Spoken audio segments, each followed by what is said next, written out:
So I'm going to ask you all also to sign in, if you don't mind, using this QR code here. And this, if you sign in here with just a name and an email and a little bit of information, you can be on the BJC email list, and it's a great way to stay engaged with the work of the campaign that I'm going to talk about. And it's the same QR code on these little stands here, so if you don't grab it right now, you'll have a chance later. I also have a few handouts here on the table. I didn't bring enough for everyone, so instead of passing them all out, I thought those of you who really want them can grab some handouts at the end, and I'll explain what's up here. I also have on this title slide all the ways that you can connect with our work online. Basically, every social platform you can think of, we are on.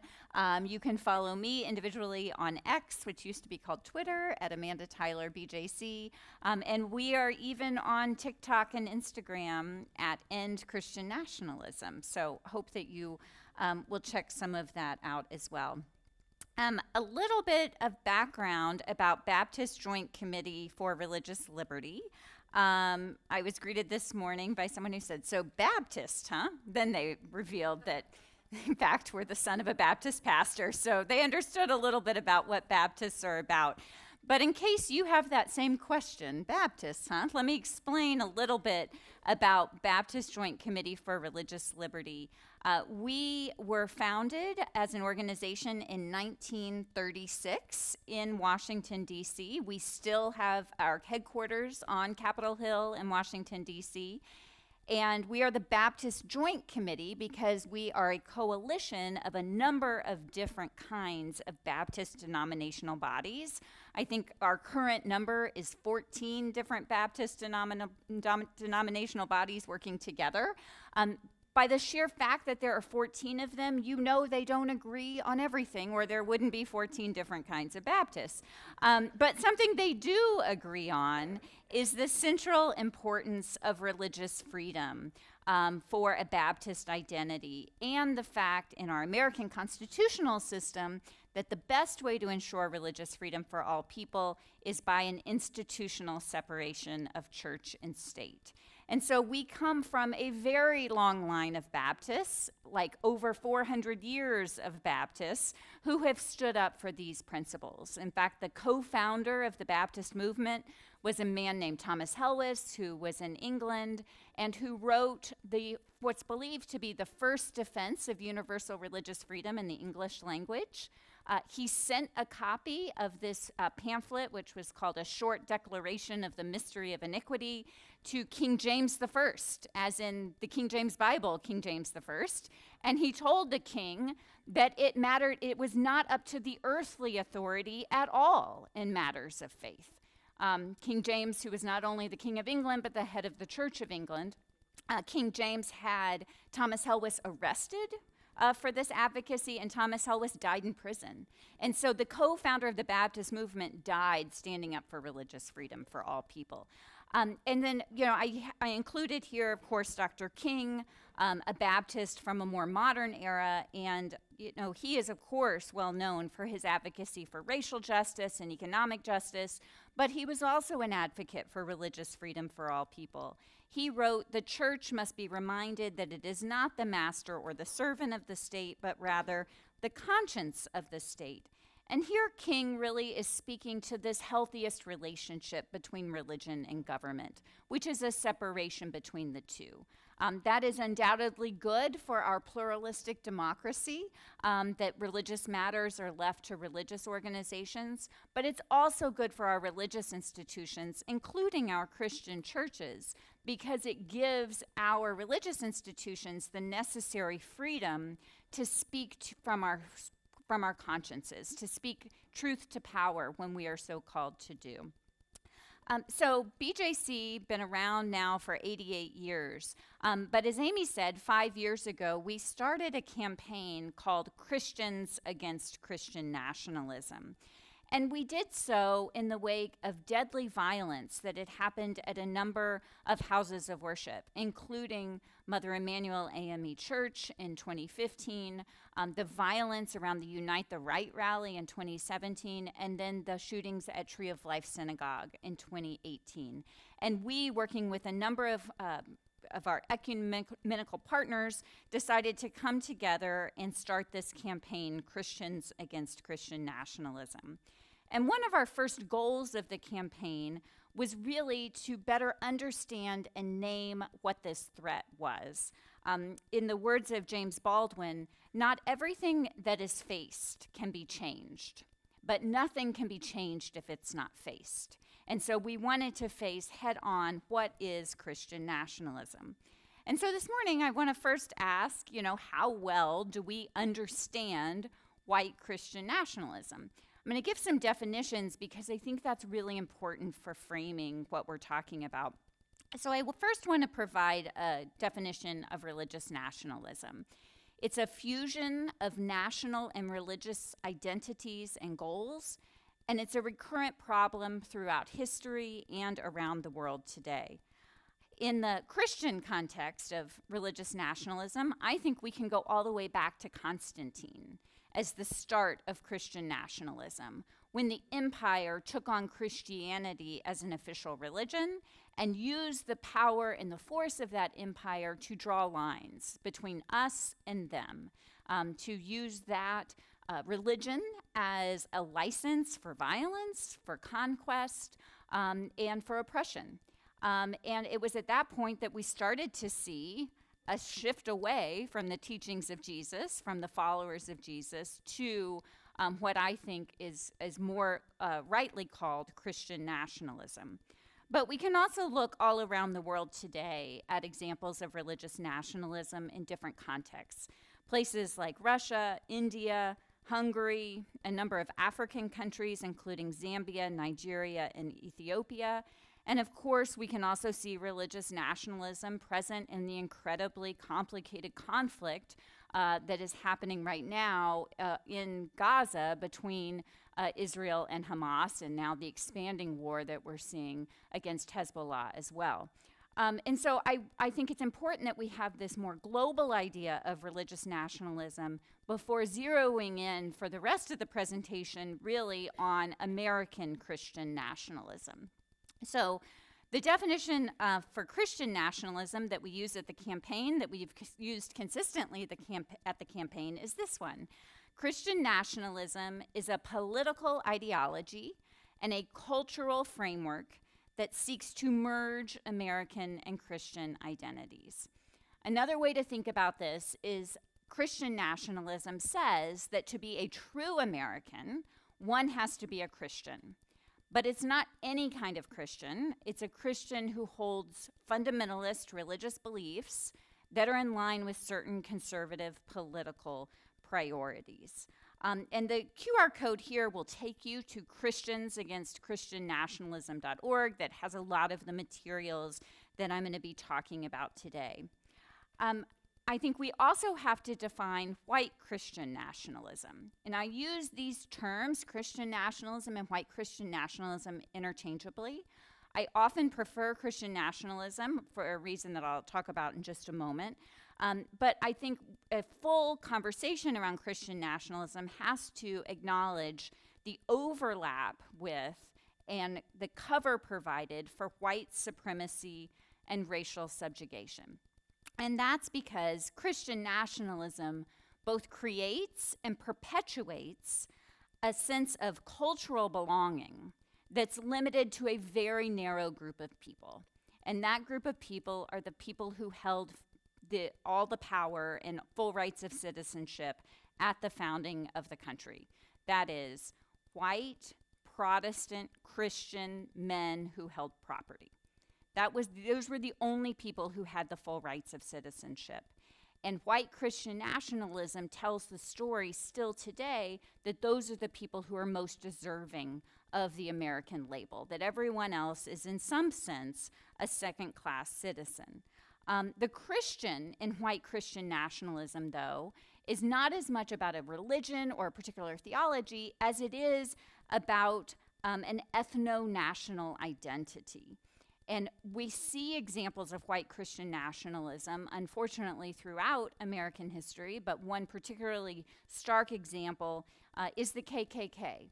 And the KKK's toxic mix of white supremacy, Christian nationalism, and violence.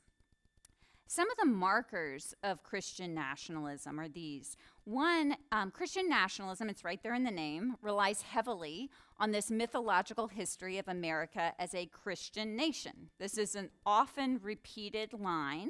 And most of the time, when people talk about America being a Christian nation, they're not talking about it in a demographic sense. They're not saying a majority of Americans are Christians. That is the case. That has always been the case, although that number has continued to decline over time. But rather, they are talking about an idea that America was founded by Christians in order to privilege Christianity in law and politics. And the problem with this telling of American history is its mythology. It relies on a cherry-picked version of American history that's not really in line with the full history of America or with the constitutional text. So it is true that a majority of those in power at the time of the founding were of a Christian religion. But it doesn't account for the native populations of the United States. It doesn't account for the enslaved populations of the United States.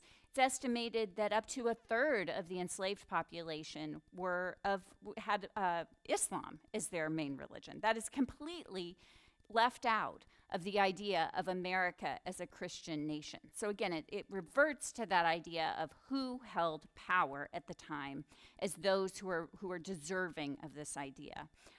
But it also ignores constitutional history and the history of the founding of the United States.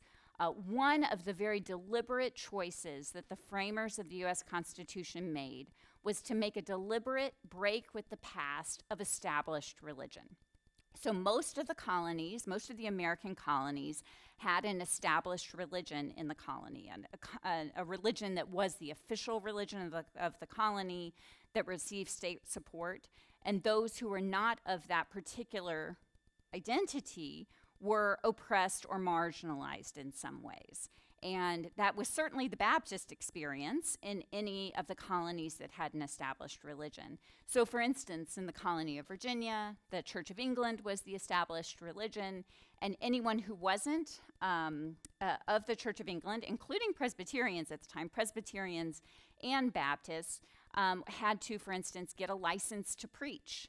And if they refused to get a license to preach from the government, then they could be fined, jailed, whipped, and other kinds of persecution at the time. So the founders were aware of this history. They lived through this time. And so they decided in forming the new country that they would have a secular constitution, and they would be sure that religion was left to the private sphere. And so in writing the Constitution, there is no mention of God. There is no mention of Christianity, and the only mention of religion or religious is Article 6 of the U.S. Constitution, which bans religious tests for public office. And so I like to say, if these founders were indeed trying to create a Christian nation, this is about the most ineffective way possible of creating a Christian nation. From saying from the very beginning there would be no religious tests for public office. And then they knew that that line alone did not adequately protect religious freedom in a pluralistic democracy, and so they added the First Amendment, and the first 16 words of the First Amendment in particular, which are, Congress shall make no law respecting an establishment of religion or prohibiting the free exercise thereof. And so there are two clauses in this protection for religious freedom, the No Establishment Clause and the Free Exercise Clause. And these clauses work together to ensure that the government stays neutral when it comes to religion, neither enforcing religion or denigrating religion of any kind, or religion over irreligion.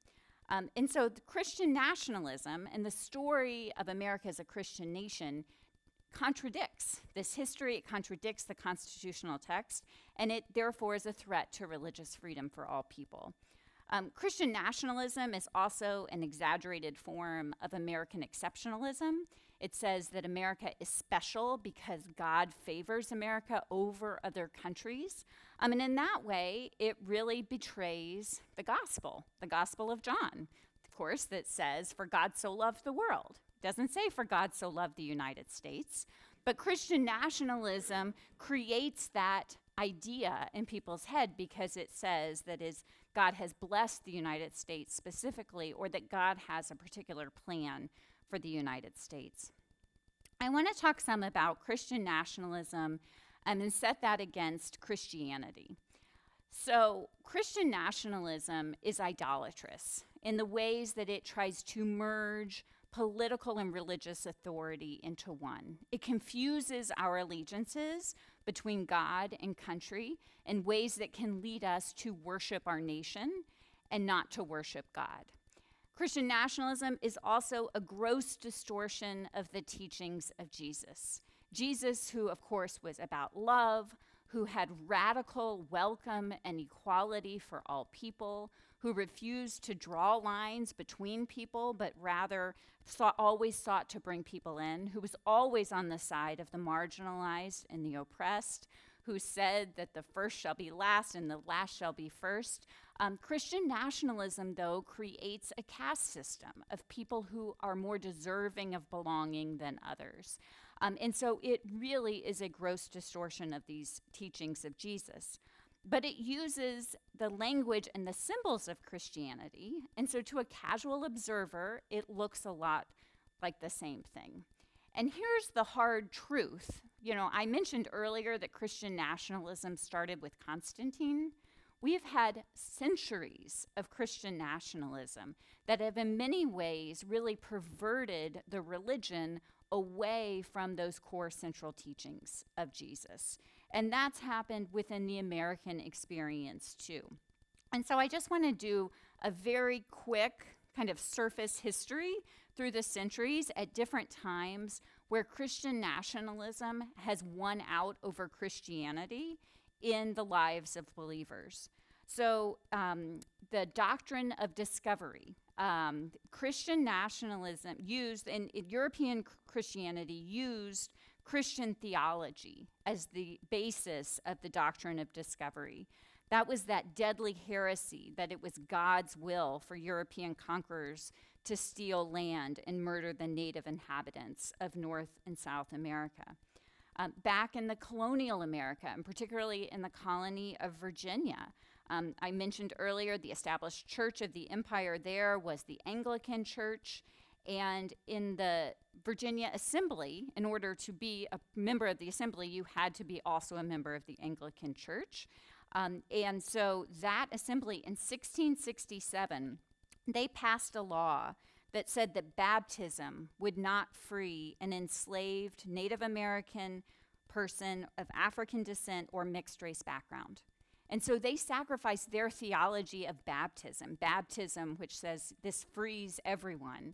And they said, well, not in this colony, that baptism of freedom would not free someone from their enslavement. I want to talk about Baptists again. White Baptists in the South chose power over love when they created the Southern Baptist Convention in 1845. The basis of the formation of the Southern Baptist Convention was that slavery was, quote, an institution of heaven. And then again in 1863, the Southern Baptist Convention pledged to support the Confederacy in the Civil War. This same false gospel was used to justify Jim Crow segregation and lynching, with church members often members of the KKK as well. And so when we think about white Christian nationalism and the threat to democracy and to Christianity in our current day, we have to understand how very old of a problem it is. And part of that is it's changed our very conception of what freedom is, even in Christian theology. And so if we're really going to work to dismantle Christian nationalism, I think it's really incumbent, and that's why I'm here with you this morning, for Christian communities to really grapple with how is our theology being compromised over the centuries in service to power and trying to hold on to power. And that's what makes it, I think, such a difficult problem as we seek to grapple with it today. So in addition to talking about Christianity, I also want to put Christian nationalism and patriotism and have a conversation about that. So a few more definitions. I define patriotism as love of country. And love of country can be expressed in a number of different ways. They can be symbolic, like waving an American flag. They can also be expressive in ways that we, for instance, live out our freedoms, including our First Amendment freedoms and our freedoms of protest. Patriotism is not forced. It is like all love, it has to be a voluntary exercise, and it's not required. One chooses to be patriotic and one can choose not to be patriotic, but that isn't a sign of disloyalty to the United States. On the other hand, nationalism is this forced allegiance to country that demands supremacy over all of our other allegiances, including to Jesus. And so I think a good question to ask ourselves is our patriotism, is our desire to show love for country, is it leading us to sacrifice core religious convictions? And if it is, then it has ceased to be a healthy sense of patriotism, and it has drifted into this unhealthy area of nationalism. Yes, we can be patriotic Americans and faithful Christians at the same time, but we have to understand where those limits are, and that sometimes having a blind allegiance to whatever our country is telling us is required to be a good American, that might divorce from what our sacred scriptures and our faithful call are telling us this is what's required to be a good Christian. And really working out, as Jesus taught us in the Gospel of Matthew, we have to figure out, render to Caesar the things that are Caesar, render to God the things that are God's. Understand that those are two different allegiances, and sometimes those might come into conflict, and that causes us to then have a moral quandary about how do we respond in that situation. And hopefully our faith and our faith communities can help us navigate those issues when they come up. So I've defined Christian nationalism. I've talked some about what it is and what it isn't. I want to talk a little bit about how prevalent this ideology is in the culture. So there have been a couple of different polls over the last several years to measure for Christian nationalism. And the way that the researchers study Christian nationalism or measure it, they don't ask people, are you a Christian nationalist? Check yes or no. That is not an effective way to measure it. It is also, as you'll see, not even an accurate way to think about Christian nationalism. Instead, they ask people how much they agree with statements like these. The federal government should declare the United States a Christian nation. The success of the United States is part of God's plan. The federal government should advocate Christian values. There are a few more questions usually on the survey. I think it usually has 6 questions total. But you'll see that these kind of correlate to those markers of Christian nationalism that I mentioned before. And then based on people's responses, they chart them along an orientation to Christian nationalism or a spectrum of Christian nationalism. At one end, those who most strongly disagree with statements are called rejectors of Christian nationalism. At the other end of the spectrum, those who most strongly agree are ambassadors. And then in the middle, people are either somewhat disagreeing or somewhat agreeing, are resistors and accommodators. This is taken from the 2020 book called Taking America Back for God, Christian Nationalism in the United States, written by 2 sociologists of religion, Andrew Whitehead and Samuel Perry. Some things to note. One, this is an orientation. This is not a diagnosis. Christian nationalism is not something you either have or you don't. It's something that you either embrace or you reject. And it's also somewhat fluid in time. This is a snapshot of the particular people who were asked these questions at the time. But what's helpful about these studies is we can see trends and see trends over time. Another thing to notice, the smallest group numerically are the ambassadors, those who most embrace Christian nationalism. The largest group are the people in the middle. And I think this is very telling to me about, as an ideology, of how pervasive and persistent Christian nationalism is. And it helps explain why it is still a problem, and in fact, in some ways, a growing problem in 2024, because it has just been accommodated or resisted, but not actively rejected by a majority of the population.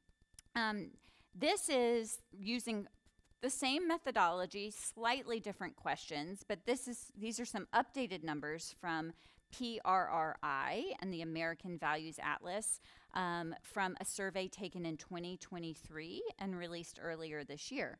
Same general methodology. Again, smallest group are the adherents, those who are most embracing of Christian nationalism. Largest group, those people in the middle, skeptics and sympathizers. What is encouraging, I think, about these numbers, I'll give you encouraging and discouraging. Encouraging is that, only 30% of Americans are either sympathetic to Christian nationalism or adhering to Christian nationalism. That is a decided minority of Americans surveyed in this.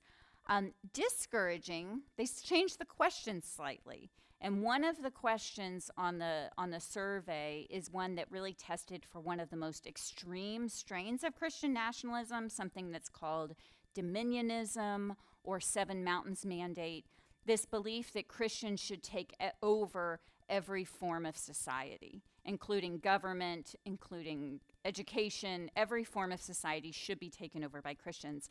And what's really concerning is that 10% of people in the survey agreed with that very extreme view of Christian nationalism in the survey. So keep that number in mind, 30% as being adherents or sympathizers. Then they break it down by state. And I know this is a little small, but you can see the states that are blue or dark blue are those that have numbers over 30. Those that are green or light green are those under 30. And you are probably not shocked to see that Texas is in the over 30 category. But you may be surprised to know that there are states that have much higher numbers than Texas. So Texas is a 37, but a state like Mississippi or Nebraska is a 52. And so I think this helps explain or helps complicate the story when you hear about states that have a lot of policies that are being informed or pushed by Christian nationalism are not necessarily the states that have the highest ideology of Christian nationalism. They're the states where the people in power have the highest rates of Christian nationalism. So I think this helps show that the policies of the state of Texas that reflect Christian nationalism are really out of step with the majority of Texans. The same being true in Florida, actually. Florida, which has a number of 33, but Florida being a state that has also had a lot of policies that really reflect Christian nationalism being pushed, but that's out of line with where the majority of Floridians are.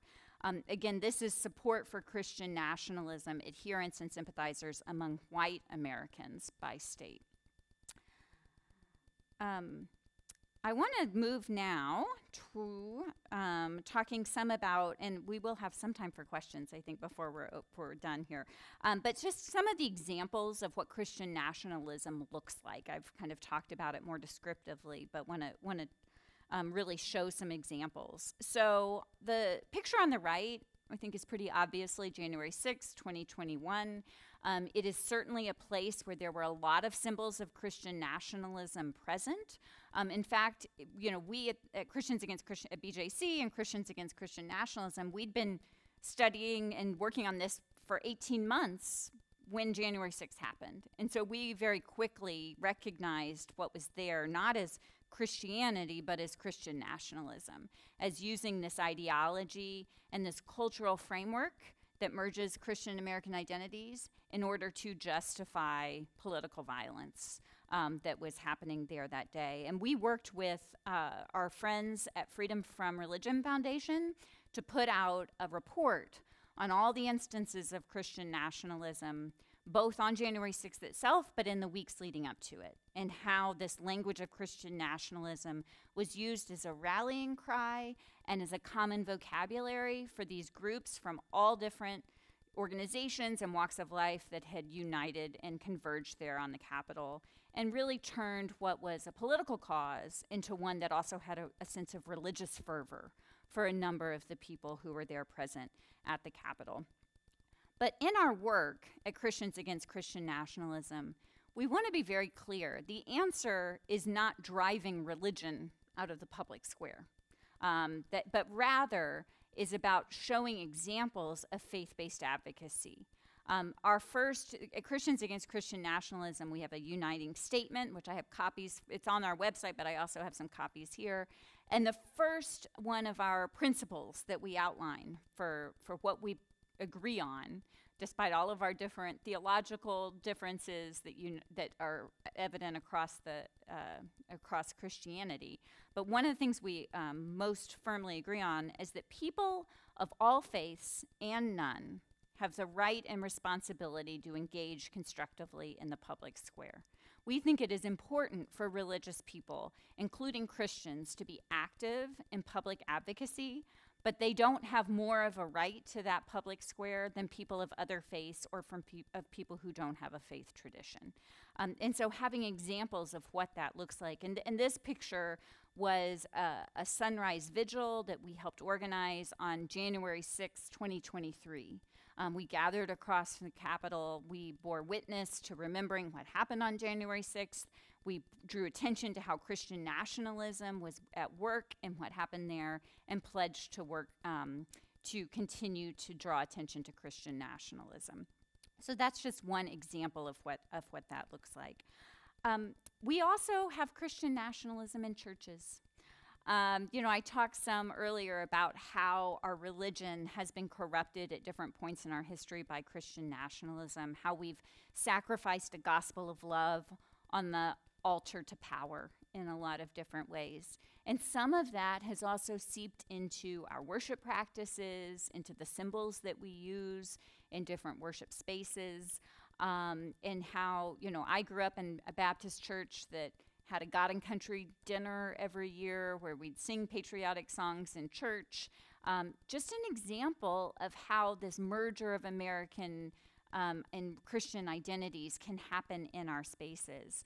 A lot of churches have American flags on the altar.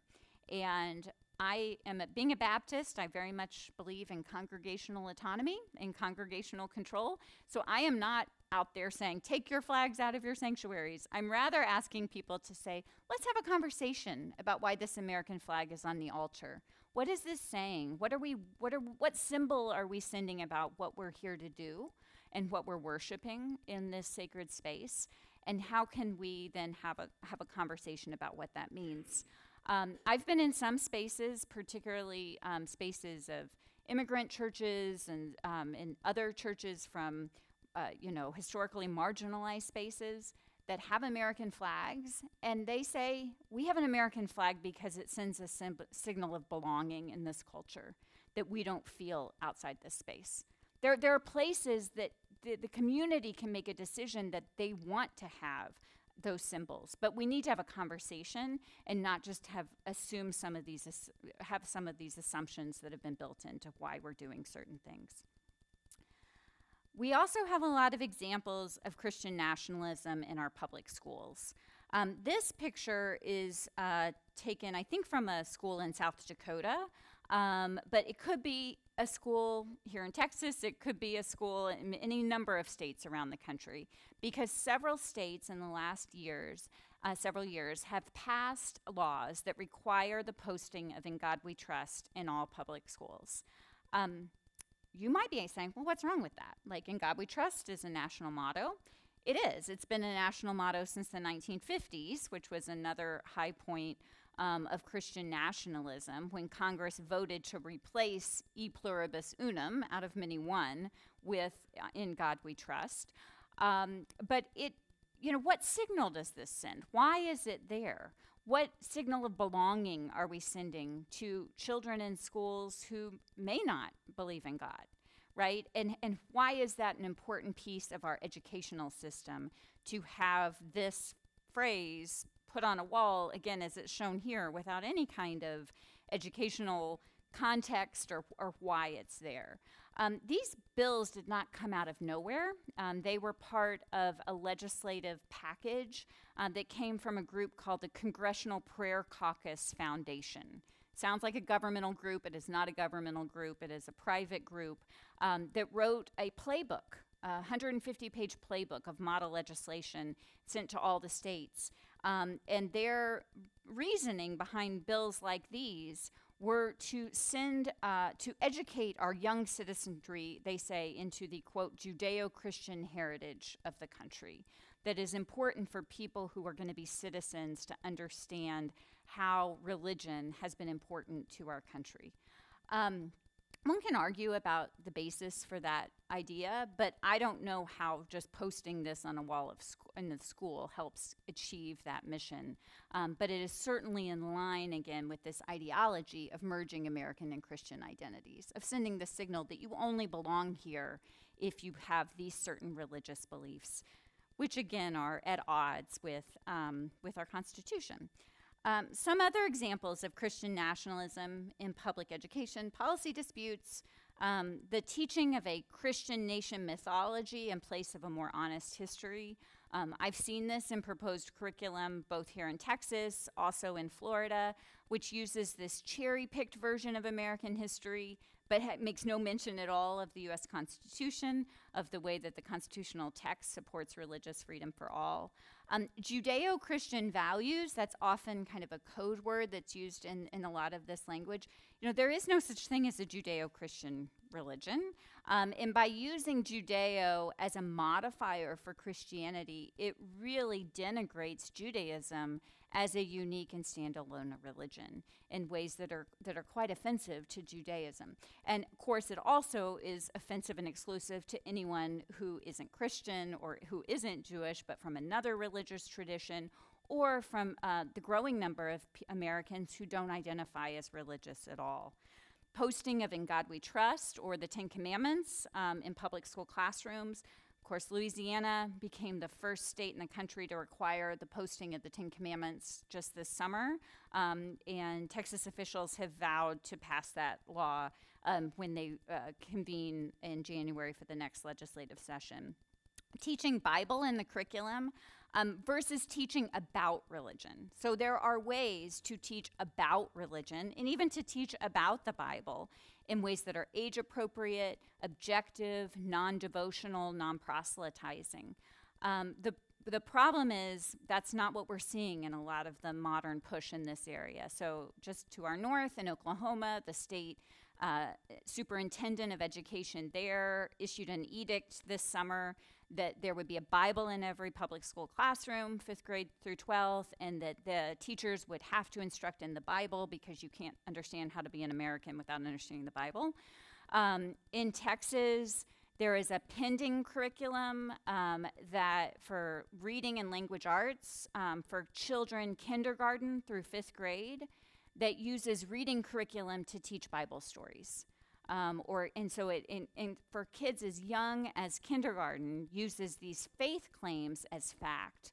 And the problem is the way it is written, and for children this young, they can't tell the difference. And so if your teacher is reading to you from the Bible, they're going to take everything that is said there as literal fact in ways that really interfere with religious freedom, including of Christians.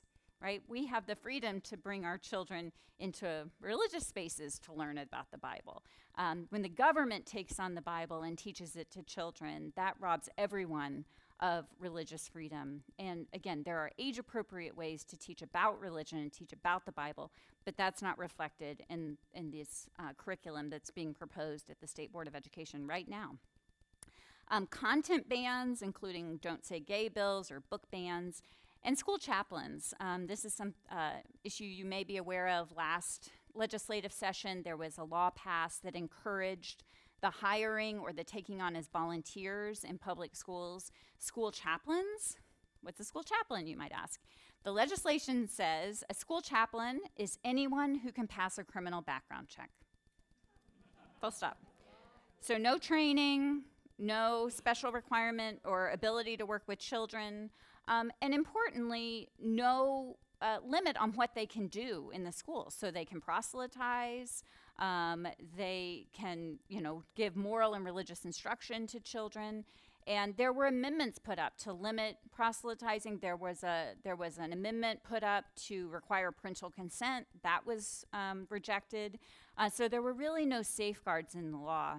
The way the law was written, though, it didn't immediately take effect. It asked every school board in the school district in the state of Texas, of which there are 1,200, to vote within the next 6 months on whether they would expand and create a school chaplain program. And I'm really grateful to say that I think we found one school district in all of the state of Texas that voted to expand in this area. And so that was very encouraging. There have since been some legal challenges by the state because they did not expect this result to try to enforce that law in other ways. And so we're seeing this as possibly an issue that will come back.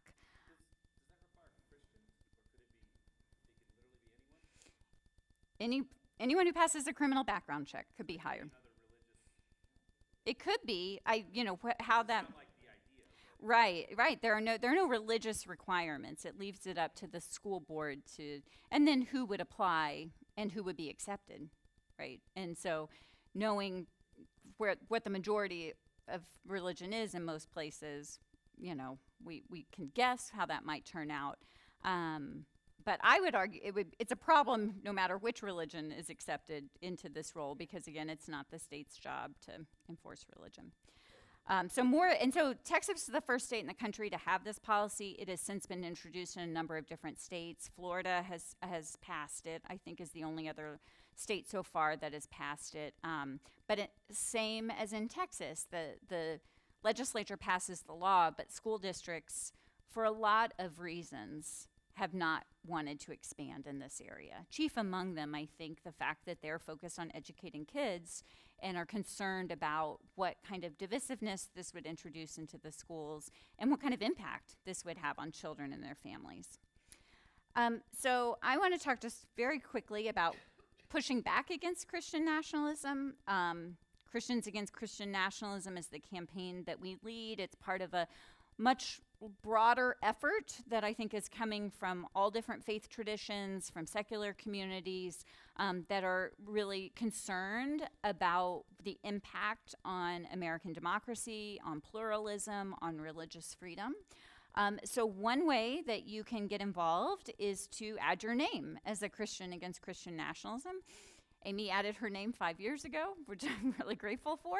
But this is, the centerpiece is not a statement of faith, because there is not a single statement of faith that can unite all Christians, but a statement of principles that stand up for religious freedom for all people in a way that this ideology is really a distortion of our Christian witness. So I would invite you to add your name as a Christian Against Christian Nationalism. If you want to read the whole statement, again, I have copies of it up here if you want to look at what that statement is. Then also invite you to access our resources. So over the past 5 years, we've done a number of things: a podcast series with a discussion guide, a 3-part curriculum that can be studied in Sunday schools and in other small group settings, webinars with study guides that accompany them, one-pagers, and we're continuing to add to this library of resources, all of which are free for download, and we encourage as many of people and communities to use these as possible. And then the newest resource is a book that I've written that is coming out next month on October 22nd. It's available for pre-order now. I also have some cards about the book. And I'd like to invite you all on October 20th. We're having the book launch for the book at Royal Lane Baptist Church. which is just north of here, at 4 o'clock in the afternoon on October 20th. And would love to see you there. And Terabang Books will be present to sell copies of the books that day. And then one final invitation is the work that we're doing at Christians Against Christian Nationalism. We think a statement is important to bring people into the campaign, but we aren't just about signing a statement. We are about turning our advocacy into action on the ground. And we really think that the only way that we're going to work to dismantle Christian nationalism is doing local work on the ground. And so we started the North Texas Organizing Project as a pilot.